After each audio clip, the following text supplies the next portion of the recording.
get it, brother? You ain't got bit, did you? Agents clipped me. You gotta go. Give me a hat. Go. Go! Yeah!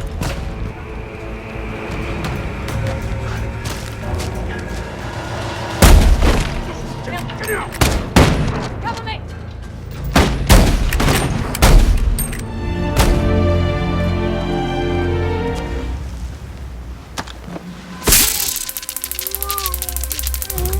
Where's he going?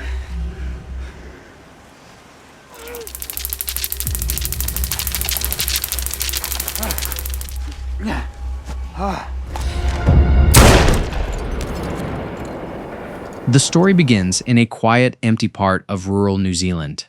We do not know the exact time, but it is clear this is the future. The world has already fallen apart. A deadly virus has spread everywhere, killing many people and turning others into scary infected creatures called howlers. No one knows where the virus came from. Only a few people are still alive. The movie opens with Rory, the main character, sitting next to a grave. She is full of pain and sadness. Her husband was infected, and she was the one who had to end his life. Broken and alone, she walks back to her damaged home, but her pain does not end there. Before she could recover, her infected husband had already attacked their daughter, Maddie, and bitten her. Soon, Rory starts to notice the signs. Maddie is slowly changing into a howler. Rory refuses to accept it. She keeps hoping for a miracle, but when Maddie fully turns, Rory has no choice. With a broken heart, she ends her daughter's suffering. After that, Rory loses everything: her family, her hope, and her reason to keep living. 2 years pass. The story picks up again. Rory is still living in the same house, now with her father-in-law, Otto, who loves her deeply and refuses to give up on her. One morning, Rory wakes up to a crackling radio transmission, and through it, we as the audience get a picture of just how bad things have gotten out there. The old government is gone. A new authority called the GMA has taken over, setting up large camps where survivors are brought. But these camps are no safe place. People inside are treated more like prisoners than people who need help. Many survivors want nothing to do with them. Still, GMA agents go out and forcefully round people up, and that leads to a lot of violence and conflict. Rory, though, is a completely different person from who she used to be. The memories of her husband and her daughter never leave her, and somewhere deep inside, she doesn't want to be alive anymore. Otto is not like that at all. He holds on to survival with both hands, heading out into the nearby mountains to hunt for food. Deer have been gone for a long time, so rabbits are all they have left. One day, Otto asks Rory to come with him on the hunt, but she shakes her head. Not today, she says. Otto always tells her to stay close to home. With howlers roaming around and GMA agents in the area, danger is everywhere. But Rory doesn't seem to care much anymore. Then the story moves to a man named Noah, riding hard through the forest on horseback. He's running from a GMA camp, 3 agents right on his heels. When he reaches the edge of the forest, he meets up with his friend and ally. We find out that Noah had done something remarkable. He'd stolen an antidote, something that could actually cure the infected. He pulled it off, but not without getting shot and badly hurt in the process. When his friend Lockie sees the state Noah is in, he makes a decision on the spot. He'll stay behind and draw the agents away so Noah can get out. Noah fights against it.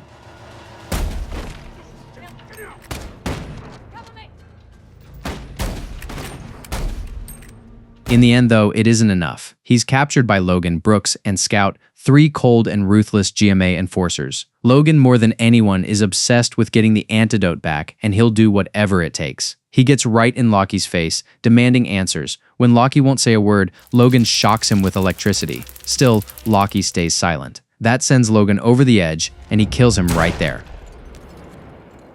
Scout isn't happy about it at all. He argues that they should have brought Lockie back to the camp for a proper interrogation, but Logan brushes it off, saying the camps are already too full, and Lockie never would have talked anyway. Scout brings up the idea of calling in another team since night is coming, but Logan says no. Other agents are stretched thin, and Logan is simply not someone who waits around. The story then moves back to Rory. She's sitting by the river, lost in memories of little Maddie, who used to play in that very spot. The pain gets to be too much. She pulls out her gun, ready to end it all. But right at that moment, something pulls her attention away. Standing nearby is a horse, and lying beside it is Noah. Unconscious, hurt, barely hanging on, Rory's first instinct is to walk away. She has no desire to get involved with anyone. But the horse just stays there, like it's silently asking her not to leave against everything she's feeling. Rory pulls Noah onto the horse and brings him back to the house. She drags him into the barn, locks the door behind her, and goes through his bag, and that's when she finds it. the stolen antidote back in the mountains, Otto is on his way home from hunting rabbits. Along the way, he comes across a body on the ground, torn apart by howlers, and through the trees in the distance, he can make out the shapes of Logan and his men moving through the area. Something tightens in Otto's chest. Danger is creeping closer that evening. Otto gets home and pulls Rory aside to warn her. He's spotted GMA agents not far away, and it would be best if she stayed inside for a while. But then Rory tells him the truth. She walks him to the barn, where Noah is still lying there, unconscious. Otto's face drops. He's furious. At the river. I don't want you near that river. You'll be torn to pieces. I know. Bringing a stranger into their home in a world this dangerous is a huge risk, and the moment he gets a look at Noah's clothes, he puts it together. This man is connected to GMA. If agents are already sweeping the area, it won't be long before they come straight to their door, and when they do, it'll mean the camps or worse. Rory tries to explain that she found him by the river, more dead than alive, and she just couldn't leave him there. Otto snaps back at her. She should have left him by saving Noah. She has put them both in danger. He decides they'll move Noah off their land, first thing in the morning. He's certain that's exactly why the agents are out patrolling. That night, rain comes down hard. At dinner, Rory can barely bring herself to eat, her thoughts still stuck on the wounded man out in the barn. Otto pushes her to think with her head, but Rory can't shake it. She looks at him and says, "Your son is gone. My family is gone. We have no purpose left in this world." Otto won't accept that. His answer is short and honest. "We have to survive." That night, Rory can't sleep. Her daughter keeps coming back to her in her mind, so she slips into Maddie's old room. And it's here that we finally see the full weight of what happened. Maddie's birthday was supposed to be a happy day, but Rory's husband had gone out that evening, and when he came back, he was already infected. Rory froze for just a second, and in that one moment of hesitation, he attacked, hurting their daughter. Rory eventually stopped him, but by then it was too late. Maddie turned 2, and Rory had to do the unthinkable. She has carried that guilt ever since, blaming herself for not acting fast enough to save her little girl. Still weighed down by all of it. Rory quietly takes the barn key from Otto's room along with a gun, but the moment she steps outside, she feels something, a presence in the dark. She grips the gun tight, heart pounding, but finds nothing there. When she gets to the barn, she notices the horse is uneasy and shifting around. She opens the door and Noah is gone. Before she can even process it, he grabs her from behind. Neither of them says a word.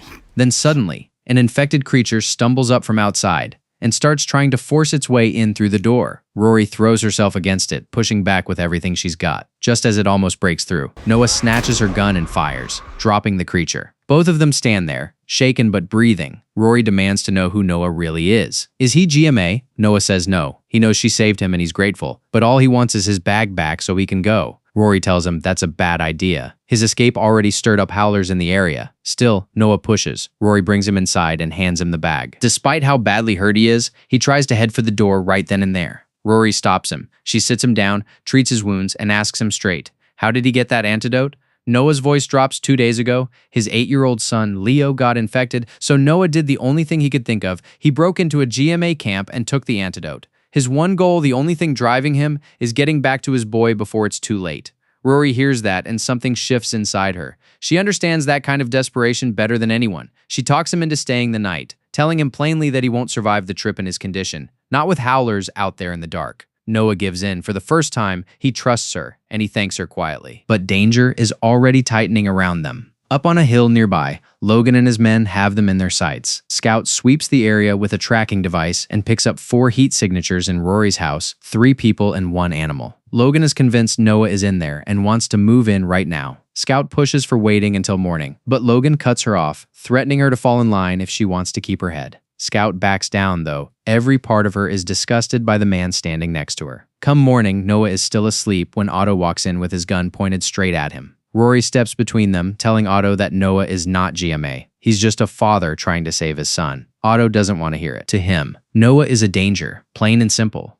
And having him here puts all of them at risk. Noah, understanding the trouble he's caused, says he'll leave on his own. Then without warning, he starts gasping, struggling to breathe. Rory panics. Otto, though, knows immediately what's wrong. His lung has collapsed. He acts fast, laying Noah flat on the table and using a sharp tool to pierce his chest, letting out the trapped air. Noah pulls in a desperate breath and then passes out cold from the pain. Rory turns to Otto, begging him to help her get Noah back to his son. Otto won't budge. He tells her it's not their problem. He says out loud what he's been thinking, that Rory is doing this to make up for losing Maddie, trying to carry the guilt of one child by saving another. But throwing their own lives away for a stranger isn't something he's willing to do.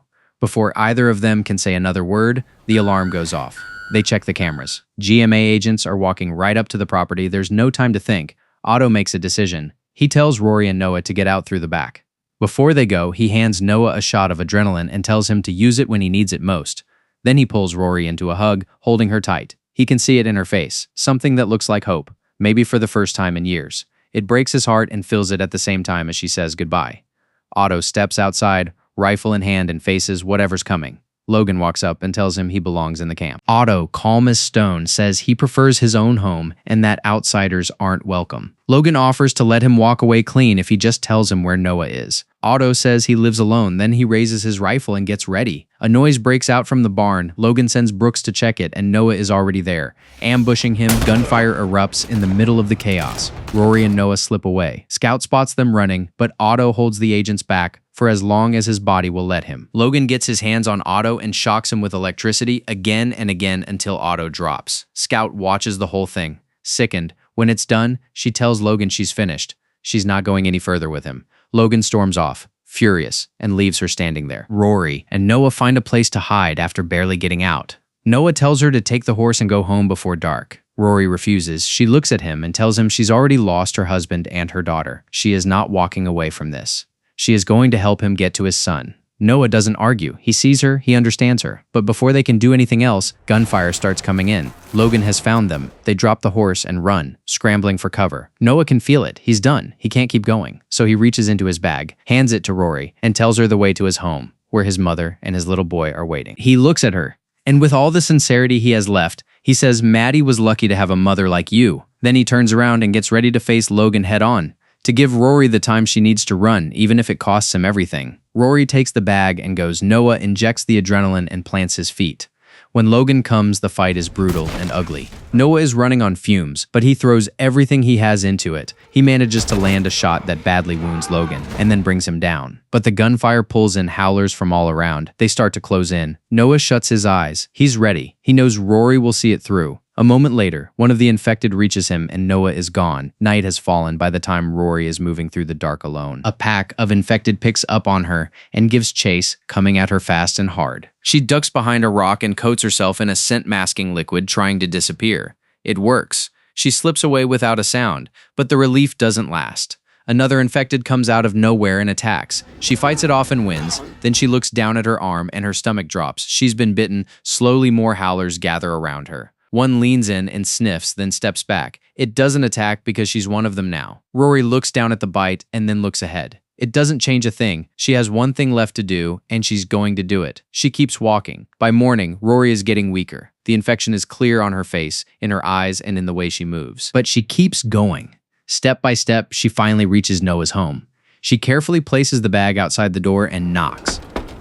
Noah's mother opens the door with a gun, asking where her son is. But when she looks into Rory's eyes, she understands. He is gone. The woman breaks down with shaking hands. She picks up the bag, the only thing that can still save her grandson. In the final scene, Rory sits by the river again, the same place where her story almost ended. Now, it quietly comes to an end there. For the first time in a long time, she feels calm. At peace, she knows she did something good. She saved an innocent child. She closes her eyes and imagines Maddie sitting next to her. She smiles softly, knowing she will see her again soon. Before the infection fully takes over, Rory lifts the gun one last time and chooses to end her life. The film ends with her voice one last time. They say God has left us. I couldn't believe what we have become. Thanks for watching. Please subscribe and see you in the next video.